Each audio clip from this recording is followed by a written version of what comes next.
Humor negro, ¿sí o no? Para quien quiera, no es mi estilo de humor. Tenemos la piel muy fina aquí en España. Siendo uno de los cómicos más blancos de España, aún hay quien se ha molestado por algo. ¿Cuándo empezaste a dedicarte única y exclusivamente a lo que son los shows? En el mejor momento de la historia para emprender, que es febrero de 2020. Hombre, ¿cuánto factura un cómico en España de tu nivel, por ejemplo? Mira, vamos a hacer números quizá de la parte de teatro. ¿En España crees que la gente administra bien su dinero? Tenemos muy mala cultura financiera. Para ti, a día de hoy, para una persona que vive en España, ¿cuáles pueden ser las inversiones más inteligentes o más interesantes? Depende mucho de los objetivos vitales que tengas y de tu tolerancia al riesgo. La idea es lo menos difícil de un proyecto. Te no la voy a contar a nadie porque me la roban. Digo, si la idea es lo más fácil, tío. Lo más difícil es llevarla a cabo. ¿Cuáles son los principales fallos comunicativos que ves en la gente? Mi frase preferida de comunicación es: te escribo una carta larga porque no tengo tiempo de escribirte una carta corta. El rol del presentador está mal entendido hasta el día de hoy en las empresas. Para mí, como yo lo entiendo, el rol del presentador es un gestor de energías. Muy buenas a todos y bienvenidos a un nuevo episodio de Mask of Podcast. En esta ocasión estamos con Borja Nicolau. Borja, ¿qué tal? Muy bien, muy contento de estar aquí con vosotros y poder charlar sobre cositas interesantes. Horas un poquito intempestivas, las cosas como son. Agradecemos desde luego tu flexibilidad, charla nocturna, eso es. 9 de la noche, yo digo, igual hasta es podcast con pizzas. Digo, con pizzas o con alguna copita también sería la intención. Bueno, Borja, para la gente que no te conozca, si quieres presentarte un poquito, pues por favor, adelante. Soy comunicador, formador en comunicación y entusiasta. Esto es lo que pone en mi página web y cada vez tengo más claro que la que más me define es la tercera. Muy bien. Y todo lo que hago está relacionado con inspirar a través de una comunicación que enganche, divierta y se recuerde. Esto es un poco lo que me motiva. Es curioso cuando le pedimos a la gente que se presente, siempre es ¿a qué me dedico profesionalmente? Sí. Empezar por entusiasta o un adjetivo que te defina es realmente mucho más auténtico, ¿no? Así que me parece... Me ha pasado muchas veces que cuando voy a eventos, la persona que me ha contratado y que, claro, ha estado chafardeando un poco la web, me dice, ostras, lo de entusiasta me gustó. Y de hecho, creo que en mi web hay un apartado que es entusiasta, o sea, tiene la misma importancia que comunicador y formador. Yo creo que seguro que veremos a lo largo de la entrevista por qué. Muy bien. Yo quería empezar por el primer melón, que es el tema de los monólogos, ¿no? Yo creo que al final, bueno, no sé, igual me equivoco, pero igual es tu primera fuente de ingresos ahora mismo, el tema de los shows, el tema de los monólogos.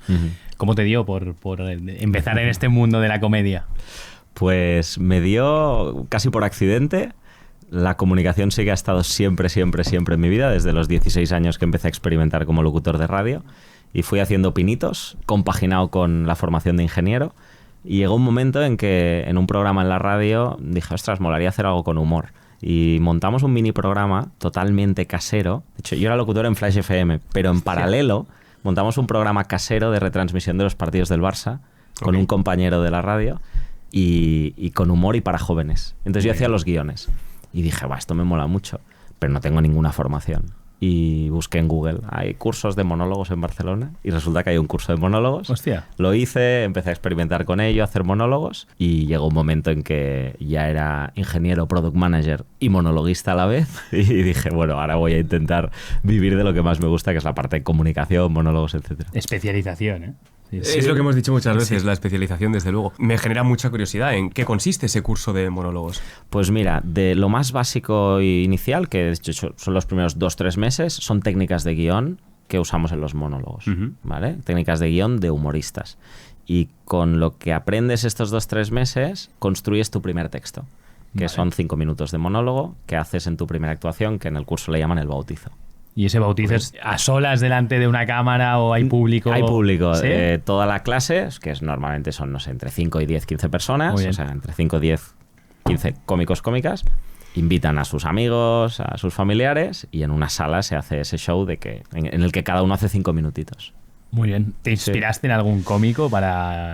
Pues sí, o sea, veía comedia y a mí me gusta mucho, por ejemplo, Berto, Broncano es más reciente, Buenafuente me encanta, todos los conocemos. Y luego hay muchos cómicos que me gustan del panorama de Barcelona, Madrid, que no son conocidos a nivel mediático y que ya seguían aquel momento. Como Víctor por ejemplo, Parrado. Hombre, Víctor Parrado, precisamente lo traeremos aquí ¿Sí? al podcast. Pues sí. Víctor, además, somos perfiles muy parecidos en muchas cosas. Andreu Casanova me gusta mucho. Sí. Xavi Franquesa me encanta. Hombre. O sea, hay muchos que, aunque no hayan salido en Paramount Comedy o en el Club de la Comedia, son auténticas máquinas. David Sass es buenísimo. Hay muchos cómicos muy buenos. Y por ejemplo, ¿qué opinas de los más conocidos igual aquí en España, ¿no? Los más actuales, como Juan Dávila o ¿cómo se llama el otro chico? Galder Varas. Galder Varas, eso es. Bueno, hay una escena ahora que se ha creado en los últimos 3-4 años que es muy basada en la interacción con el público, ¿no? De hecho, hay quien dice que es incluso como otra categoría, ¿no? Que ya no son monólogos, sino es Impro show igual o... Bueno, sí. Impro show crean historias con el público y aquí es como el monólogo de interacción con el público, que en inglés se llama crowd work. Muy bien. Como el trabajo de masas. Y la verdad es que, joder, tiene muchísimo mérito y es gente que además ha sabido trabajar muy bien las redes. Juan Dávila y Galder Juan Varas. Dávila, que muchísimo. si no me equivoco, era o policía o guardia. Sí, efectivamente. Sí, cambio radical. Sí. Yo te voy a plantear una pregunta. Perdona, estamos con un ingeniero, ¿eh? No, nada que ver, está claro. Yo te voy a plantear una pregunta cortita, directa y al pie. ¿Humor negro, sí o no? Para quien quiera, no es mi estilo de humor. No es tu estilo. No es mi estilo de humor. Pero a favor de la libertad de expresión en el humor. Sí. Yo creo que, y lo hablábamos en el curso de monólogos, me acuerdo, has de saber también qué riesgos juegas, qué público tienes y ya está, ¿no? Es decir, haces humor negro, es menos probable que le gustes a tanta gente como si lo haces blanco. Claro. Y es más probable que haya alguien que se enfada que si haces blanco. Y es menos probable que gustes en el mundo de la empresa que si haces blanco. Entonces, sabiendo a qué juegas, juega. Exponte a lo que te... No es mi juego, pero Sí. sabiendo a qué juegas, juega. Claro que sí. Habrá ahí su mercado y joder, es un mercado. Sí, desde luego. De hecho, lo que comentamos siempre del binomio riesgo-beneficio, ¿no? O sea, Sí. tiene un riesgo muy alto. Sí, El beneficio sí, también sí. puede ser una audiencia muy fiel que Claro. le encante precisamente este tipo de humor, ¿no? Bueno, Juan De- Dávila, por ejemplo. Bueno, Juan Dávila sí, El desde luego. máximo exponente. Sí. Pero claro, Juan Dávila ha tenido críticas también, Sí, lógicamente, totalmente, por este tema. totalmente. Y precisamente los que son más impro shows o interactivos en Estados Unidos, aquí, o sea, el nivel es muy bajo comparado con, bueno, más allá de Sí. ¿cómo se llama el chico este? David, ¿tú sabes cómo se llama? Sí, pero no recuerdo el apellido, Por eso tío. estás riéndote, ¿no? Pero sé quién es, tío. Bueno, da igual. Uno que tenía un show que era antes de ir a la cárcel, aquí en España, ¿o no? No, el que actuó con el de Jordi Wild, ¿no? Dices, el que Sí, actuó en exacto. Jordi Wild, David, bueno. Lo tenemos ahí en la puta de Sí. menos y nos Vale, bueno, y es da humor igual. negro. Muy negro. Muy o sea, negro, estamos pero- hablando quizás de que le han baneado de muchas Sí. plataformas. En el, o sea, justamente hizo un stand-up comedy ahí en el Sí. Dogfight Tournament. Sí, el Dogfight Tournament, eso es. Bueno, historias de varias, ¿no? No, está claro que el humor es una herramienta muy buena para trabajar, sanar el dolor, ¿no? Y las cosas que nos que nos generan esa incomodidad. Hay una fórmula muy chula sobre el humor que dicen que el humor es dolor por tiempo. ¿Vale? Entonces, Está bien, cuando está bien no hay tirada. tiempo, luego hay más variables, pero digamos, o por distancia, ¿vale? Pongamos dolor por distancia. Cuando la distancia es cero, porque no ha pasado tiempo respecto a algo que me duele a mí, o porque se me ha muerto mi padre y estás haciendo bromas de esto y a mí personalmente me duele. Cuando la distancia es cero, el humor es cero. Claro. ¿Vale? Entonces hay que saber cómo hacerlo. Pero cuando la distancia la voy sabiendo coger, el humor es lo que me ayuda también a veces a darle la vuelta a las situaciones. Entonces es una herramienta muy potente. Muy bien. Muy interesante, la verdad. ¿Tú crees que igual tenemos la piel muy fina aquí en España? Seguramente. A ver, ya te digo, yo no es mi campo el humor negro, con lo cual no tengo tanta experiencia como para decirte cómo es la reacción. Sí te puedo decir que siendo yo probablemente uno de los cómicos más blancos, y blanco es lo contrario de negro, comercial, Sí, humor sí. para todos los públicos, siendo uno de los cómicos más blancos de España, aún hay quien se ha molestado por algo, ¿no? Entonces dices, joder, macho, ¿no? Sí, sí. Y te pongo un ejemplo, pero no es lo habitual, conmigo, pero una vez yo hacía unos gags sobre Harry Potter y no sé qué, y había un gag que hacía la broma de como, es que ya sé que hay gente joven, seguramente no sabéis ni lo que es leer. Resumido. Vamos, sí. Bueno, me vino la madre luego que mi hijo de 5 años se ha ofendido porque él sí que lee. Era un gag que además era absurdo, ¿no? O sea, yo decía, hay un libro que se publicó, claro, los de menos de 15 años estabais pensando, ¿qué es un libro? O sea, este era el gag. Que alguien se te ofenda por esto. Pero bueno, yo me ha pasado en contadas ocasiones. Muy bien. Igual antes de saltar a, evidentemente, los otros ámbitos que tocas en tu vida profesional, cuéntanos un poco de los próximos shows que vas a realizar, cuándo son y la gente cómo puede acceder un poco a ellos y saber cuándo son. Sí. Yo estoy ahora en temporada en el Teatre Regina, en Barcelona, y estoy todos los viernes a las 8 de la noche con un espectáculo que se llama Adictos al Móvil. Y entonces hablo con humor sobre la adicción al móvil que tenemos todos y todas, ¿no? Son situaciones cotidianas y también explico algunos truquitos que nos pueden servir para llevarnos mejor con el móvil con humor. Muy bien. Bueno, por curiosidad, o sea, ¿qué tal te ha ido hasta ahora? ¿Es algo que la gente recibe con...? Muy bien, es una temática que llama mucho la atención, que trae gente al teatro. Ahora vamos a hacer la 4ª temporada ya. Han pasado por el show casi 20.000 personas. Entonces, muy bien, la verdad es que muy contento. Muy bien. Es una temática que además, algo que a mí me hace muy feliz, es que es para todos los públicos. Vale. De hecho, vienen familias. Y vienen familias en las que viene la abuela, el padre, la madre y el nieto. Exacto. Entonces eso es guay. Al principio me daba miedo a mí. Al principio yo pensaba, no, es que esto no... El humor en general es complicado enganchar a todo el mundo y pensaba, no, que no vengan adolescentes, que no va a funcionar. Y ahora me gusta mucho cuando vienen familias y al salir dicen, guau, ha sido un plan que hemos podido disfrutar juntos. ¿Es un monólogo one shot, digamos? ¿Únicamente lo puedes ir a ver una vez por el hecho del contenido del monólogo? O sea, ¿es siempre el mismo? Sí, o sea, el monólogo es el mismo. Hay una parte grande que es interactiva con el público, con lo cual cada semana es diferente. Claro. Y luego el monólogo va evolucionando. El que vino la primera temporada puede venir a la 4ª porque ya ha cambiado el 70%. Pero si vienes el próximo viernes, no vengas dentro de 2 también, porque será muy parecido. Yo te quiero preguntar si alguna vez has tenido alguna anécdota con alguien del público, más allá de la que has contado de la anécdota esta del que no se tomó la broma con humor. Sí. ¿Alguna anécdota que hayas tenido que hayas dicho, hostia, me ha pillado completamente sopetón? Buah, miles, porque piensa que desde que me dedico profesionalmente, no te sé decir un número, pero igual llevo 300 actuaciones, ¿no? Entonces, muchas anécdotas y las he hecho desde teatros, empresas y chiringuitos. Entonces, he estado en sitios donde la gente está sentada esperándote y he estado en sitios donde la gente no sabía que había monólogo. Entonces, ahí claro, tienes miles. El tema de captar la atención en chiringuitos, fiestas mayores y demás es heavy. Yo me acuerdo un día, por ejemplo, que fuimos a hacer un espectáculo. Es que te puedo decir mil, pero un día fuimos a hacer un espectáculo contratado por un ayuntamiento y cuando llegamos había 4 personas. ¿Vale? Porque a la misma hora habían puesto los fuegos artificiales, con lo cual todo el mundo estaba en los fuegos artificiales. Y dices, no solo no hay gente, sino que los que han venido no va a ser difícil que me escuchen, sí, porque va a estar aquí petando todo, ¿no? Y además lo habían puesto en la programación joven. Y eso significaba que solo podías entrar si eras menor de 18 años, cosa que nosotros no sabíamos. Entonces nosotros llegamos ahí y hay 4 personas y 6 en la cola que habían venido de un pueblo de 1 hora más allá, pero no les dejaban entrar porque eran mayores de 18. Que dijimos, hombre, a ver, si tuviéramos el tema a reventar, igual te puedes permitir, pero déjales que al menos seremos 10. Pues no los dejaron entrar. Y para colmo, en aquel momento actuábamos con una furgoneta, con un compi que íbamos por pueblos de España. Justo entrando la furgoneta al recinto, petó un tema de la dirección. Hostia, y entonces se quedó la furgoneta que no la podíamos entrar. Entonces teníamos la furgoneta fuera, mi compi llamando al seguro y yo montando el escenario para hacer una función para 4 personas, con 6 que no las dejaban entrar, los fuegos artificiales ahí sonando, y era como, madre mía, ¿qué vamos a hacer hoy, no?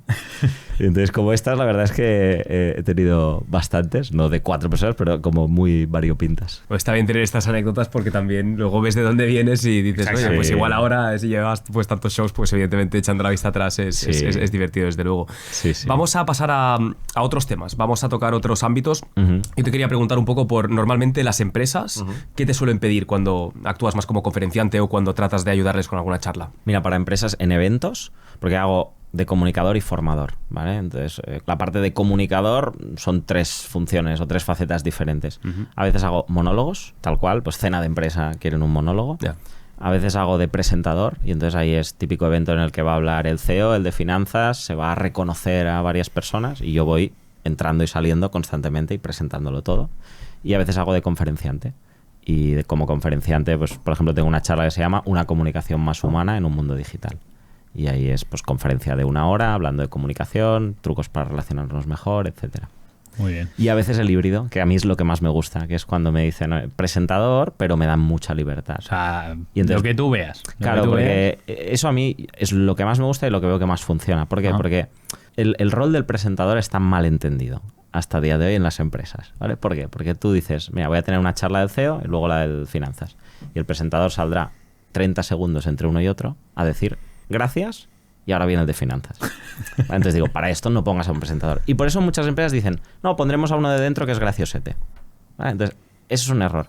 Para mí, como yo lo entiendo, el rol del presentador es un gestor de energías. Entonces, ¿qué es un gestor de energías? Que si después de la charla, que ha sido densa, tenemos a la gente cansada, sale un presentador, está 5 minutitos, levanta un poco la energía, interactúa un poco con la gente, da algún mensaje, lo que sea, y doy paso a lo siguiente. Que la gente está a tope, la charla ha sido corta, doy paso más rápido. ¿Sabes? Pero es un gestor de energías y saber leer. O sea, tienes que saber leer un poco Claro. Yo cuando a veces... las vibras de la gente. Sí, y has de tener tiempo para eso. Entonces, para mí el caso ideal, y esto nos pasa con empresas que me contratan y me vuelven a contratar porque ya vamos pillando la confianza, es, mira, Borja, va a haber esta charla o va a pasar esto, luego tú tienes 15 minutos, carta blanca, luego va a haber esta otra charla y luego hay un bloque de reconocimientos y entonces tú lo presentas, lo dinamizas, tal. Entonces, en esos 15 minutos, ¿qué hago? Yo me reúno antes con la empresa, me explican objetivos del evento, anécdotas del año, mensajes importantes del año. Entonces yo meto trozos de monólogo, de charla, de lo que sea, para reforzar eso y conectarlo con lo de antes y después. Sí. Y entonces es como que coses todo el evento y le das una energía diferente. Y haces referencias habitualmente a gente que trabaja ahí. Por ejemplo, yo que sé, el CEO te dice alguna referencia a algún trabajador. Sí. Se le finanza, yo que sé, se cayó el otro día por la escalera. Claro. Pues, ¡pam! Y ahí un tema muy importante del humor, incluso podemos hacer 2 temas importantes del humor en la empresa. Uno, tiene que ser conocido por todo el mundo. Claro, ¿vale? Porque claro, si al de finanzas le gusta el pádel, pero solo lo sabe el CEO, claro, y yo digo que ya me han dicho que juegas a pádel, todo el mundo dirá, ¿eh? No lo entiendo. Entonces yo pregunto, ¿qué cosas son conocidas por la mayor parte de la gente que va a estar ahí? Perdón, se me ha ocurrido una. Que hemos visto que en el concierto de Coldplay se os ha pillado, Hostia. Esa sería una buena. Humor negro, Exacto. De hecho, esa es la otra. La primera es que la conozco a todo el mundo y la segunda es lo que decíamos de a quién apunta el chiste, claro, y hasta qué punto te estás metiendo con alguien. Claro, total. El humor corporativo, te diría que el 95% de las veces te pide que sea blanquito.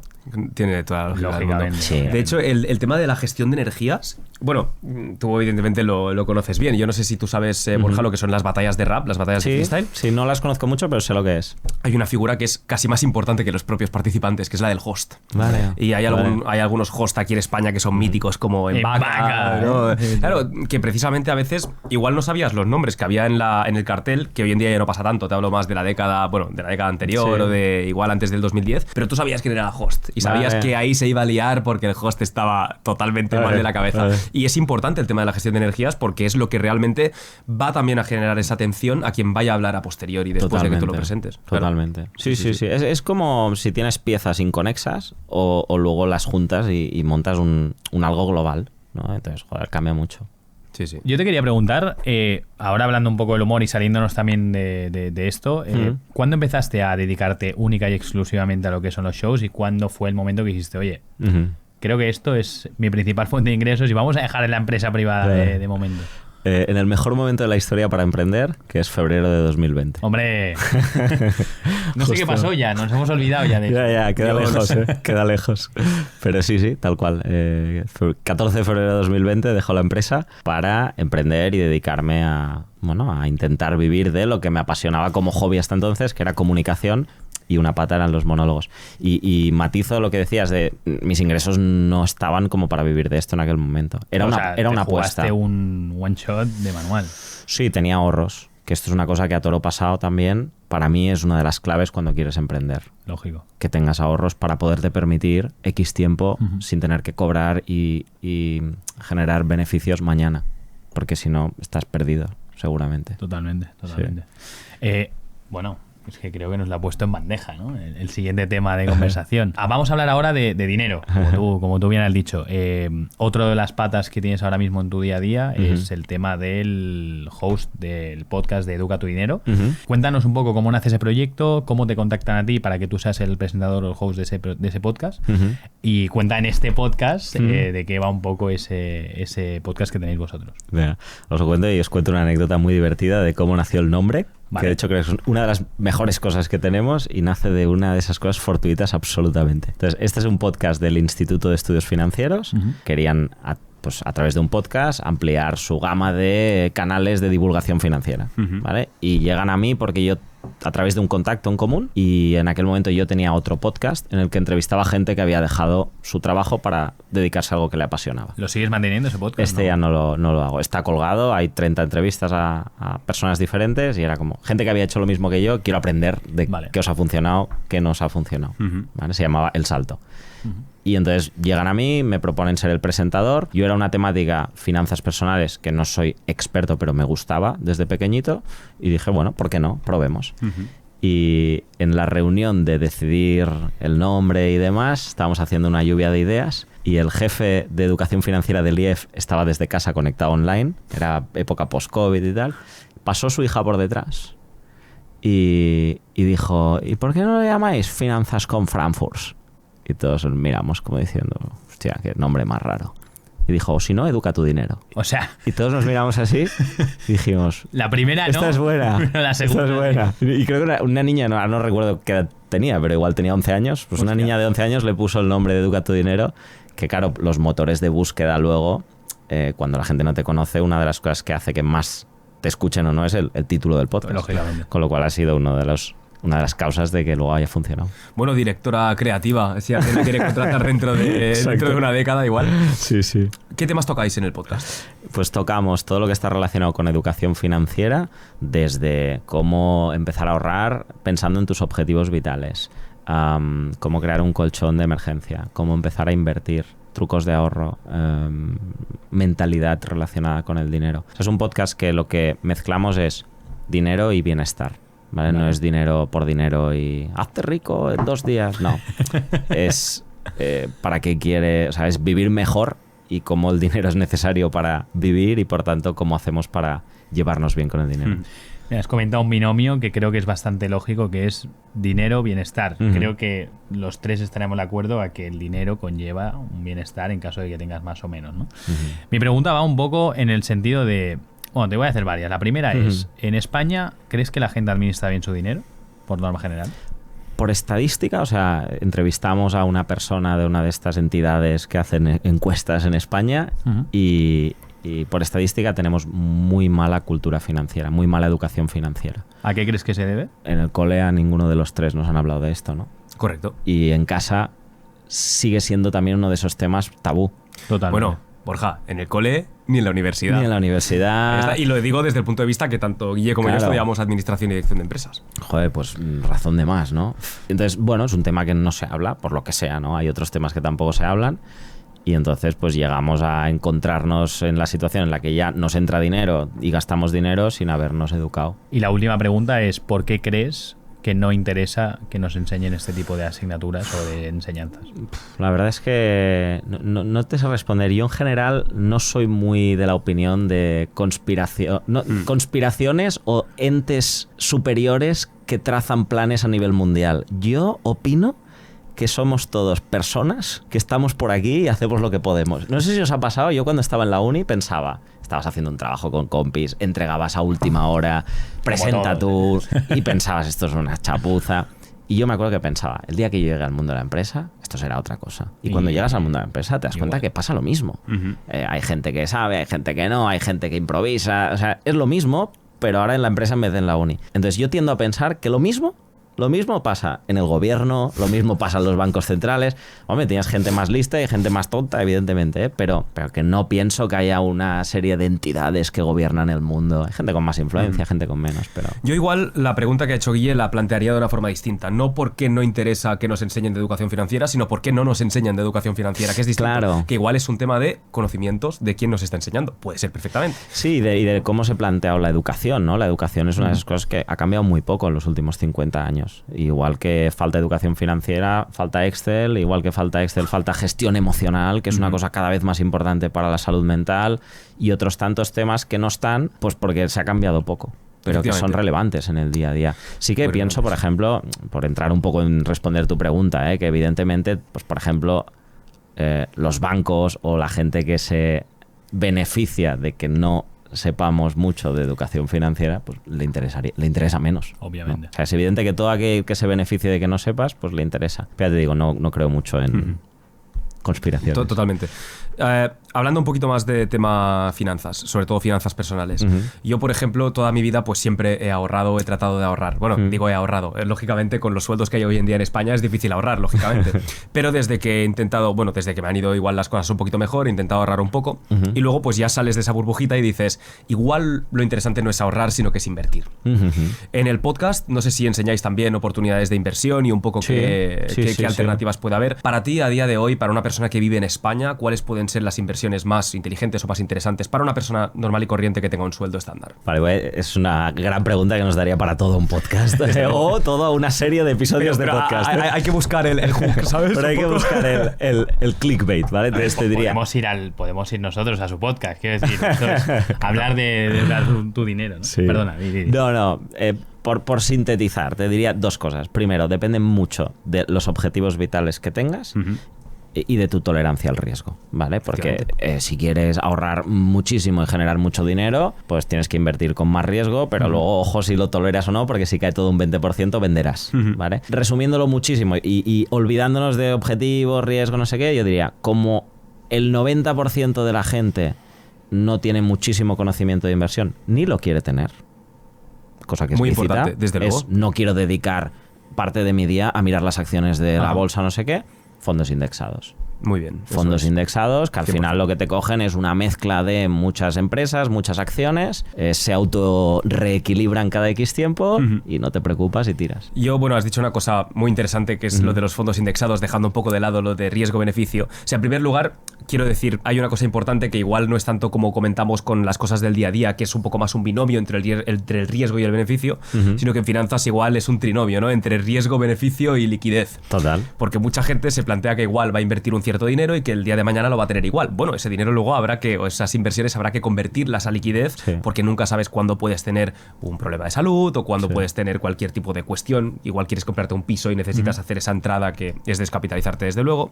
Eso es un punto, pero luego el tema de los fondos indexados, o sea, para mí hay algo básico que se tendría que enseñar, eso sí, simplemente para entender cómo funciona el mundo a nivel financiero, y es que solo hay que ver pues las cuentas del Estado, ¿no? Tú ves, por ejemplo, cómo hay unos ingresos públicos, hay unos gastos y ves que hay un déficit, es decir, hay más gastos que ingresos, es decir, la recaudación fiscal es muy inferior a los gastos que hay. Entonces, claro, la gente debería preguntarse, entonces, ¿cómo se financia el Estado?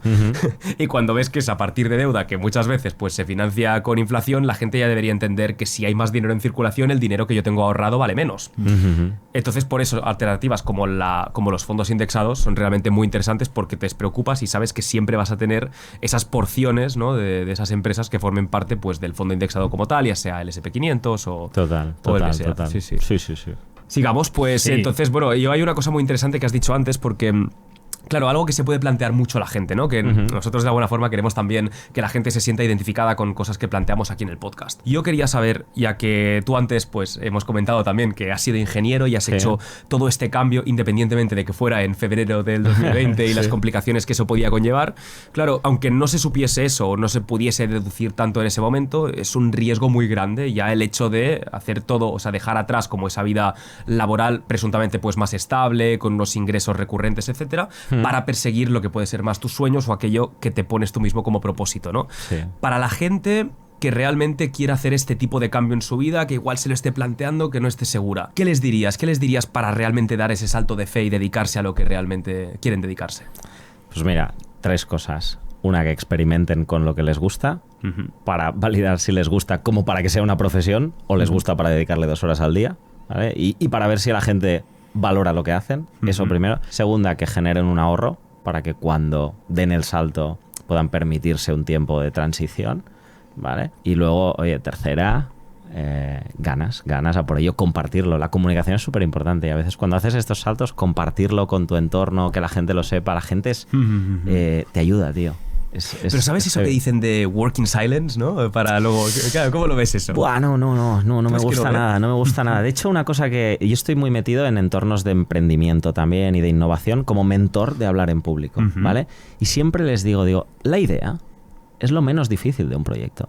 O sea, tener una buena idea. He tenido una idea brillante, no la voy a contar a nadie porque me la roban. Digo, si la idea es lo más fácil, tío. Lo más difícil es llevarla a cabo. O sea, claro, porque ¿cómo nace mi emprendimiento? Llevaba muchos años experimentando, bla, bla, bla. Ya tenía casi 2 trabajos en paralelo.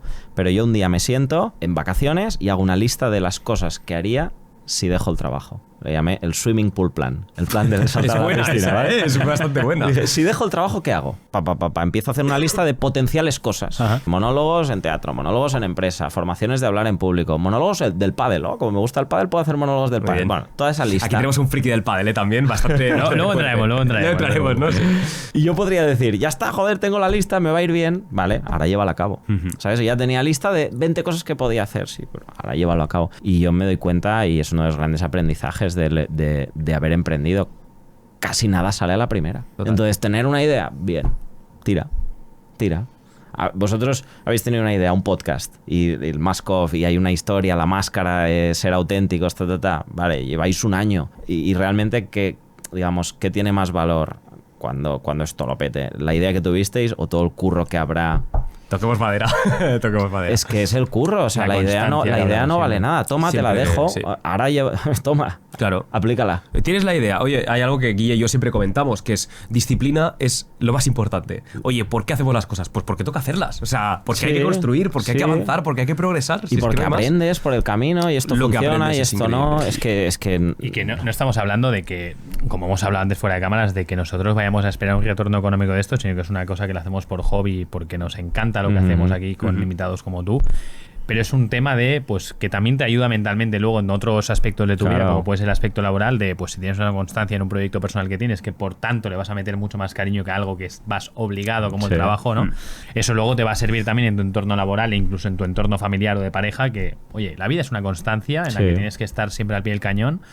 Y no importa que algunos episodios te salgan mal, relacionándolo con el podcast, pero otros serán mejores y compensarán esos episodios malos, ¿no? Y sí, y aunque algunos salgan peor, estoy seguro que si coges cualquier episodio de esta segunda temporada y lo comparas con los primeros, a nivel de producción, a nivel de cómo entrevistáis, seguro que es mejor. Y lo vemos también ya después a nivel de satisfacción personal, como el resultado es mejor por estas características que decías tú, pues estamos más satisfechos. Y el hecho de que cueste es muy importante, es muy curioso esto a nivel mental.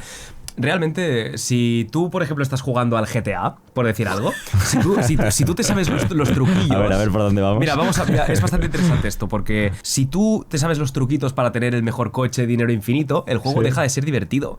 Pero si es challenging, si es difícil, si automáticamente por subir 4 reels no tienes 1 millón de seguidores, lo hace mucho más interesante y más divertido, porque la escasez de los que llegan arriba, esa escasez es lo que le da valor. Y por eso es interesantísimo que cueste, porque te ayuda a seguir progresando. Me ha hecho mucha gracia el ejemplo del GTA. Es que yo hubiera dicho el Age of Empires. ¿Sabemos de qué estamos hablando? Yo no lo sé, el Age of Empires, no soy tan friki, tío. Fricazo de época, juego de ordenador de, rollo épocas antiguas. Pero bueno, da igual. Volvamos un poco al tema que comentábamos de redes sociales. Vamos a hablar un poco de tu caso personal como Borja Nicolau.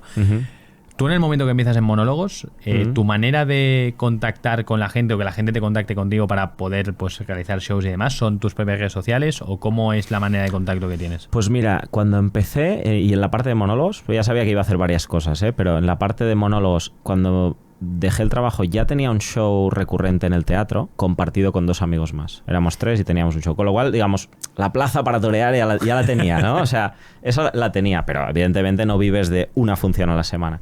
Entonces, nos buscamos mucho la vida. Por ejemplo, escribimos ayuntamientos con una propuesta de show que teníamos y buscamos en internet los mails de los... regidors de cultura. Hay 900 pueblos en Cataluña, mandamos email a 600 regidors. ¿Vale? Con nuestra propuesta. Esto por un lado. Por otro lado, markets que hay por aquí en Cataluña, pues les escribíamos ofreciendo o bien hacer monólogos o bien programarles monólogos. Brutal.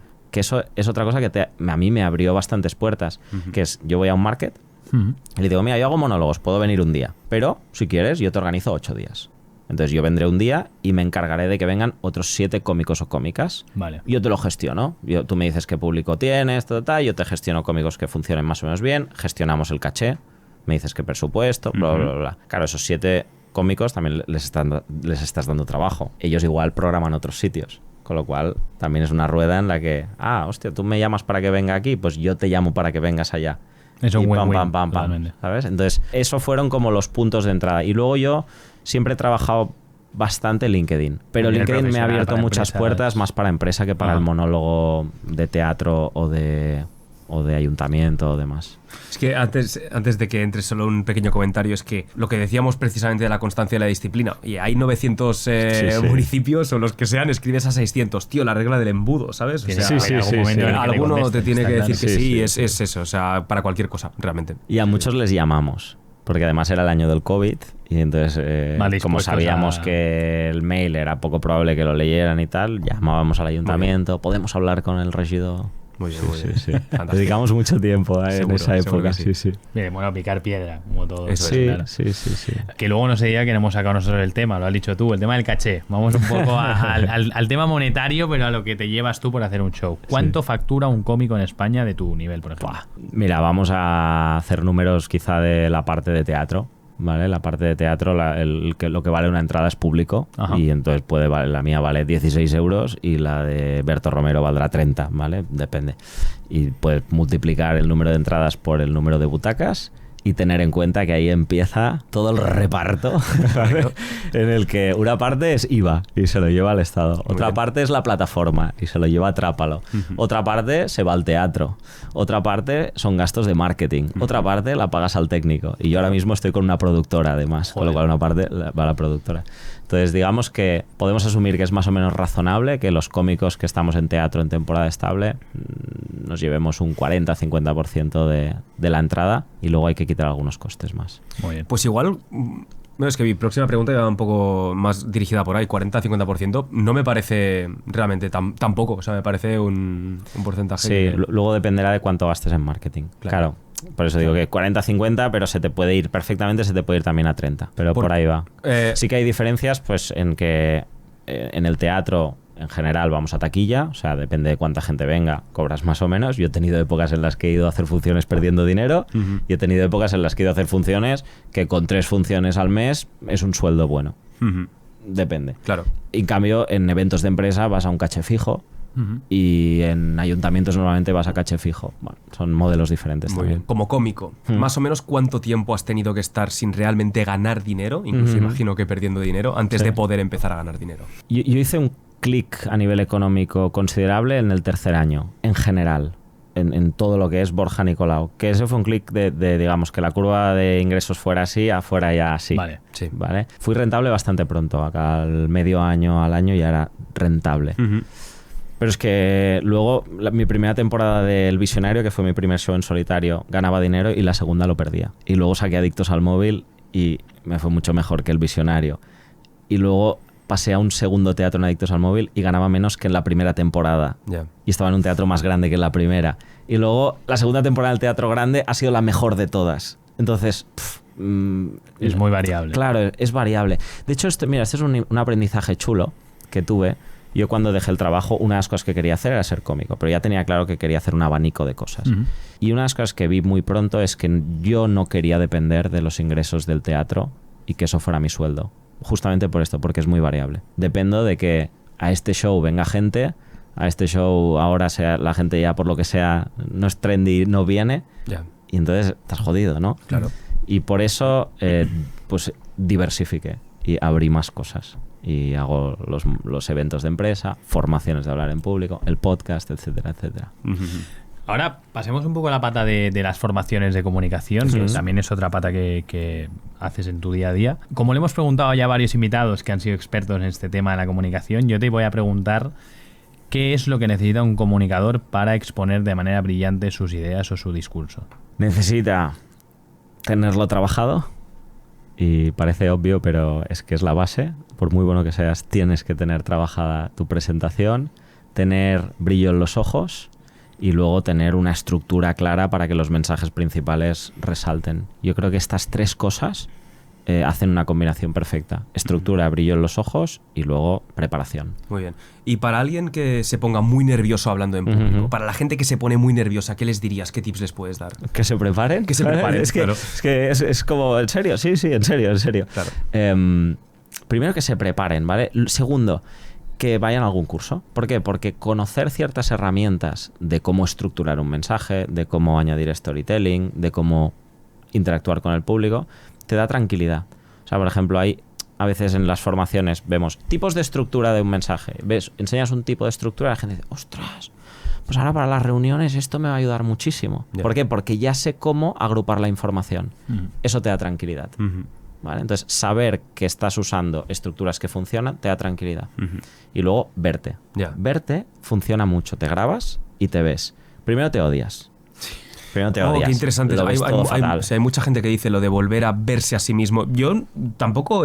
no sé si tú ves mucho los podcasts que grabamos. Bueno, por el mero hecho de que hay que hacer una edición posterior, Eso sí, pero lógicamente. más allá de eso... Pero eso de proactivamente ver fallos comunicativos que puedas tener... No, pero sí que es cierto que comentándolo a veces contigo, aquí nos vamos a poner una medalla, permítenos, pero Pónmela. yo al menos he visto una mejoría espectacular en ambos, desde que empezamos con el primer capítulo hasta los que llevamos actualmente. Entiendo que es por parte de la soltura que tenemos y por parte de la confianza que generamos entre él y yo, pues que ya prácticamente no tenemos ni que mirarnos para saber qué tiene que decir uno y otro. Pero ya es la manera de la soltura a nivel de hablar, de cómo decimos las cosas, de que no hay esos nervios iniciales que teníamos en un inicio y demás. Y que coño, yo me veo más guapo y tú también. ¿Sabes cómo son? No, ahora Ya he dejado 9 kilos, ¿sabes? O sea, No, pero es que, o sea, en comunicación la práctica hace al maestro. Es que Sí, es sí, así, sí, está es claro. así. Y la gente quiere atajos cortos, ¿no? Es Por como, supuesto, en todo. ¿qué hay en todo? ¿Qué puedo? Deme 3 tips para salir ahí y petarlo al hablar en público. Pues el primero es que te olvides de que te dé Ya. 3 tips para... Porque no. Ahora bien, es verdad que si empiezas a conocer ciertas estrategias, te ves, practicas. El verse tiene lo bueno de que muchas veces, mira, esto nos pasa muchísimo. La gente en mis formaciones hace una primera presentación. Grabamos el vídeo. Les pido que lo vean. Mucha gente al acabar digo, ¿cómo estabas? Súper nervioso, súper nervioso. Digo, vale, mira el vídeo. Al día siguiente, ¿qué tal os habéis visto? Muchas cosas que no les han gustado, pero mucha gente dice, oye, me vi menos nervioso de lo que yo estaba. Cuando tú eres consciente de que se te ve menos nervioso de lo que tú estás, a la siguiente vez que sales a un escenario, estás menos nervioso. proyectas menos nervios. Porque sabes que no lo notan. Muy bien. Círculo vicioso positivo, ¿vale? Entonces, por eso es muy guay lo de trabajarse. Y luego lo que has visto que no te gusta, pues empiezas a trabajarlo también para mejorarlo. Y todo esto te va llevando a un círculo de tener más confianza. Hay una parte muy importante de la comunicación que es confianza. O sea, podemos tener muy trabajado el texto y todo, que si no te lo crees, da igual. Muy bien. ¿Cómo de importante es la comunicación no verbal a la hora de hacer un discurso? Muy importante. Estuvo aquí Jordi Gracia, Sí. escuché su entrevista y ya os explicó aquello de que es mentira que el 94% sea la comunicación verbal. Eso es mentira. Y no tiene ningún sentido. No realmente. tiene ningún sentido. Pero es muy importante. No es muy importante. Y mira, ¿dónde lo vemos? En las reuniones virtuales. Porque te capan una capa que es la de la comunicación no verbal. Te la capan muchísimo. De hecho, mucha gente incluso no le aparecen los brazos. Si te pones cámara, que yo ni me la Si te pongo, pones ¿sabes? cámara, Exacto, claro. exacto. Te puedes hasta no poner calzoncillos si te apetece, ¿sabes? Entonces, la comunicación no verbal te da mucho extra. Te da Sí. mucho extra. Sí, sí, es sí, que sí, no sí. sería lo mismo este podcast si no estuviéramos aquí. Claro. Si estuviéramos yo en casa con una reunión virtual, es otro podcast. Ujú. Yo no puedo ver que tú le miras a él y que ahora puedo entrar, ahora no puedo entrar. Entonces, Está claro. Claro. tú no puedes percibir si estoy seguro o no. Es que es otro rollo. Incluso para Educa tu dinero, Borja, hay que empezar a hacerlo visual. Sí, lo empezamos esta temporada. Muy bien, muy bien. Eso es maravilloso. Empezamos a hacer podcast. Antes de entrar un poquito en la parte final, derezando ya pues lo que es lo último, Sí. te quería preguntar también a nivel comunicación, Hmm. ¿cuáles son los principales fallos comunicativos que ves en la gente? Bueno, al principal, querer hablar demasiado. No querer hablar demasiado, querer decir demasiado. ¿Vale? Y esto lo veo muchísimo en las empresas. Querer dar demasiados mensajes. No sé en qué libro leí que un abogado muy famoso de Estados Unidos decía, si tú dices 10 argumentos por los cuales tu defendido es inocente, el jurado no recordará ninguno. Qué bien visto. Si dices 1, 2 o 3, los recordarán. Y este es el gran error que yo veo en las empresas, querer decir demasiadas cosas. Porque la gente no tiene la capacidad de retener 10 mensajes. Correcto. Y encima, en general, no somos comunicadores brillantes. Con lo cual, más difícil todavía. Bueno, y que cuanto más hables, más capacidad o más posibilidad de fallo tienes. Claro, Está claro. Entonces, yo, cuando hacemos formaciones o cuando acompaño a gente a preparar presentaciones, el primer trabajo que hacemos es depurar. Y depurar es desde cuáles son los mensajes clave de esta presentación. Entonces, tiene que haber 2 o 3. Y entonces vamos a hacer grandes estos mensajes y luego vamos a hacerlos entretenidos, que se entiendan, que queden claros, etcétera. Pero lo primero es simplificar. Y es muy difícil. Mira, mi frase preferida de comunicación es: te escribo una carta larga porque no tengo tiempo de escribirte una carta corta. Wow. Hostia. Y dices, claro, No, lo fácil es, te lo vomito todo. Claro. Elige tú qué es importante. Entonces, uno elegirá una cosa, otro elegirá otra cosa. Entonces, el trabajo ese de qué es importante y cómo te lo digo, para mí es el gran fallo. Sí. Demasiadas cosas. Sí. Muy bien. No, a ver, yo creo que a nivel comunicativo sí que es cierto que bueno, los puntos que hemos comentado, ¿no? Comunicación no verbal es importante, no tanto como lo que comentaba Jordi en su podcast, pero sí que es cierto que lo que más cala es el discurso, ¿no? Y cuanto más sintetizado y más el mensaje claro y directo sea, mucho mejor. Bueno, y ahora ya para adentrarnos en la parte final, pues como ya te hemos chivado, obviamente, tenemos por aquí el mensaje, bueno, el mensaje no, el famoso quiz que ya hemos hecho en varios capítulos de esta segunda temporada. Pues a ver si tiene un mensaje. La temporada está guay, ¿eh? Ya sabemos cómo vamos a llamar. Sí, me ha gustado. A partir de ahora será segunda, tercera, cuarta, quinta temporada. Esperemos que lleguemos hasta unas cuantas. Seguro que sí. Será buena. Seguro que sí. Bueno, vamos allá. Venga. Pregunta random con Borja Nicolau. En una heladería, ¿cucurucho o tajina? Cucurucho. Vale. Cucurucho. ¿Podcast o monólogo? Hombre, monólogo. Monólogo. ¿Emoji favorito? La sonrisa al revés. Vale. ¿Sabes? Vale. La sonrisa me encanta, porque yo acompaño casi todo con sonrisa y la de al revés es como así varío. ¿Es buena, ligando? Sí. ¿La puedes utilizar en alguna...? Está bien tirado, está bien tirado. Ya no. Si los animales gobernaran el mundo, ¿cuál sería el presidente? Hola. Qué buena. Si los... ¡Guau! En el mundo en el que vivimos, la ballena, ¿no? Porque es que como show off. Mira qué gordo soy, mira cuánto poder, ¿no? Guille, pero antes de que sigas, tío, hostia, mi cabeza ha funcionado hoy un poco mal, tío. Se me ha ocurrido el perro. ¿Por qué? ¿Por qué? Perdón, pero... Bueno, pero no perdón. Por el color de mi vaso, ¿no? Exacto, sí. Entiendo. Hashtag Dark Humor, ¿eh? La mítica. Sí. Si fueras un personaje de dibujos animados, ¿quién serías? Me gustaba mucho Tintín de pequeño. Mira, bien tirado. ¿Llenar la maleta con lo imprescindible o con muchos por si acasos? Con muchos por si acasos. ¿Museo o parque temático? Parque temático. Y finalmente, ¿con qué personaje histórico te gustaría tomarte un café?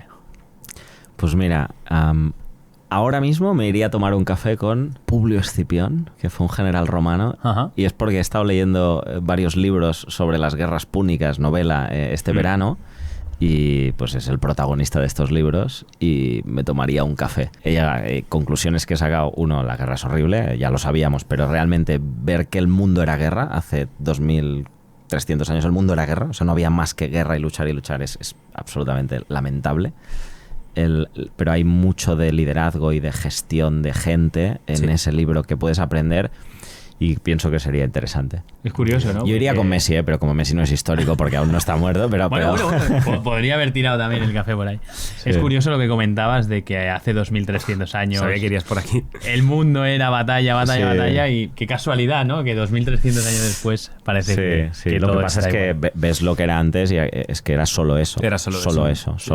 Y creo que sería interesante, ¿no? Porque de la evolución que veo en el libro de este personaje, es una persona muy sensible, que odia la muerte, la guerra al principio del libro. Claro, acaba por su rango y por lo que hace, acaba pasando por 1001 batallas y vas viendo la perversión también del ser humano. Obviamente. ¿no? Y cómo te vas acostumbrando a barbaridades. Entonces, bueno. Me pregunto también si es algo igual más occidental. No sé si has tenido la oportunidad de leer El arte de la guerra de Sun Tzu. Empezar a leerlo, pero no me enganchó tanto como la novela. Es que es de estos densos, ¿eh? Sí, no, pero tiene aprendizajes chulos. A veces lo enfoca también muchas veces desde igual el entender al enemigo, qué es exactamente lo que quiere, cómo evitar el conflicto a través de igual entender que ambas posiciones pueden ser, se pueden conseguir sin que sean colindantes, ¿no? Por decirlo de alguna manera. O sea, por eso te preguntaba esta comparativa, ¿no? Otra pregunta que siempre hacemos es: si tuvieras la oportunidad de recomendarnos a alguien para que viniera aquí a desenmascararse con nosotros dos en Mascot Podcast, ¿quién sería? Publio, correcto. Es complicado o a Messi. No sé cuál es más complicado de los dos, ¿eh? Hombre, Víctor Parrado es una muy buena recomendación. Y si no, yo, una persona de la que soy fan y por suerte muy amigo, es Javier Cebreiros. Me parece uno de los comunicadores más brillantes de España, con profundidad. Es gallego, tendréis que pagarle el billete, pero si viene, me vengo y hacemos un pulpito. Hombre, por supuesto, eso sí. Si es de los mejores comunicadores de España, todo ese pulpo, billete. También metía mucho del pulpo, también. Pues podemos hacerlo en una pulpería, el podcast. También estaría bien. Estaría bien. No sería como en Estudio que es, pero bueno. No, eso desde luego. Coopers estaría muy bien también. Mira, fue un profesor mío en la universidad, Víctor Coopers. Si nos lo recomendó a alguien también, a Víctor Coopers. Pues y creo que no hace mucho, además. No hace mucho. Nos van a matar, algunos invitados. Nos van a matar. Pero no es... ¿Y ¿puedo hacer otra? Sí, hombre. Ya, como he dicho que yo me llevaría muchas cosas en la mochila, ya veis que yo soy de ir añadiendo. No hemos abierto la Moleskine. No hemos abierto la Moleskine. Es verdad, es apuntado ahí. Es el secreto. Alguien familiar, a un familiar vuestro. Yo creo que tiene que ser muy bonito un podcast no sé, a vuestros padres. ¿La cuentas tú o la cuentas? Como te hemos contado al principio, hubo varios episodios que hicimos igual también de... Bueno, sin que salieran a la luz, pero los hicimos más de práctica. Vale. Y alguien que hizo de conejillo de indias fue mi padre. Qué bueno. Y no se ha publicado nunca. No se ha publicado nunca. Algún día. Pero lo que tenéis que hacer es, cuando llevéis 3 o 4 temporadas, lo traéis y luego publicáis los 2 episodios Sería a la vez. espectacular. Sería increíble. Porque además se verá la evolución en cómo presentáis el podcast. Alguno de nosotros, Claro. yo, tendré canas seguramente ya. Pensaba que ibas a decir tendré hijos, ¿sabes? Bueno, vamos a llegar al final. Oye, bueno, pues Borja, tenemos siempre un pequeño detalle con los invitados. Ostras, que en qué este guay. caso es una camisetita. Hombre. Digo en este caso y siempre es una camiseta. Las cosas como son. Pero bueno, a ver si la puedo aquí... Me has puesto difícil, ¿eh? Ahí sí, está, toda ahí tuya. Hombre, muchas gracias. Aquí con el logo, además. Hemos acertado, bueno, tenemos tallas, no te preocupes si no hemos acertado. Solemos acertar muy bien con las tallas Sí, en general. la verdad es que para eso tenemos ojo. Claro. ¡Ojo! Yo creo que sí, ¿no? Creo que es la primera vez que vas a cerrar el podcast con una camiseta del podcast. Esto sí que es histórico. Sí, está bonita, me gusta mucho el blanco. Yo Pues mira. actúo con camiseta blanca. Ah, muy bien. Mira. Sí. Clavado. Pongo aquí mi logo, bueno, salir con el vuestro sería raro. Sería raro, Pero bueno, sería raro. Si el día que vengáis a verme no lo descarto, ¿eh? Salir con Y esto. bueno, pues Borja, muchas gracias. No, gracias a ti desde luego. Y para despedir un poco el podcast también, si quieres dar algún mensaje directamente a cámara esa de ahí, pues todo tuyo, por favor. Pues que escuchéis Mask Off. Yo cuando empecé a investigar de qué va esto me gustó mucho la idea de quitarse la máscara y ser reales en los tiempos que corren, así que un placer compartir este rato con vosotros. El placer es nuestro. Muchas gracias, Borja. Muchísimas A vosotros. gracias.